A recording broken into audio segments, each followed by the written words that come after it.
We're joined again by our economics editor, McKee, and Carolyn Salas, Bloomberg's New York Fed reporter. We just finished that conversation with Columbia University's president, Bollinger. He'll be taking on that new job. He's been deputy chair. He's now going to be chair at the New York Fed. Anything that stood out to you in there in terms of some of the broad gestures he made towards perhaps diversity, towards transparency and the importance of that? Right. So the issue of transparency is obviously one that Bloomberg is also interested in, given we actually sued the Fed to get information about, the bailouts and the recipients of emergency loans from the Fed. And I mean, as he said, it's sort of an evolving process. The New York Fed did bring in a new head of communications with an eye towards trying to make it a little bit more open, but the extent to which they are forthcoming with information remains to be seen. Yeah, and when I pushed him on that, because he was talking about increased transparency somewhat on the monetary policy front from Ben Bernanke himself and Greenspan before him. However, some of the issues that you talk about, specifically with the lawsuit, are what happened during the crisis. And he said, that's going to be up to the board. Really, it's not. He didn't really want to directly answer that question.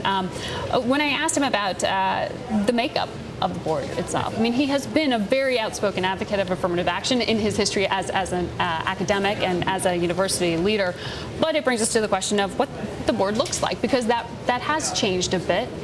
It has changed a bit. I mean, there are fewer at this point people identified with Wall Street on the board. Jamie Dimon is pretty much the only one left there. You've got two other bankers, one from a small bank upstate New York and one from Puerto Rico. Puerto Rico's in the New York Fed district. Most people don't know that.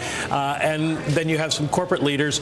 And then on the Class C directors, the ones who represent the public, you've got Lee Bollinger, you've got Catherine Wild, who runs the New York Partnership for Business, and you've got Dennis Hughes of the AFL-CIO. So you have very broad representation there, which is kind of a change, and it'll be interesting to see as the years go on what this brings to the Fed. And there was talk at one point about the president coming in and appointing the head, which New did York not Fed make and other regional banks fought that tremendously. Yeah. They're worried if it takes so long to get 3 appointees confirmed to the Fed, it's been, 5 years now.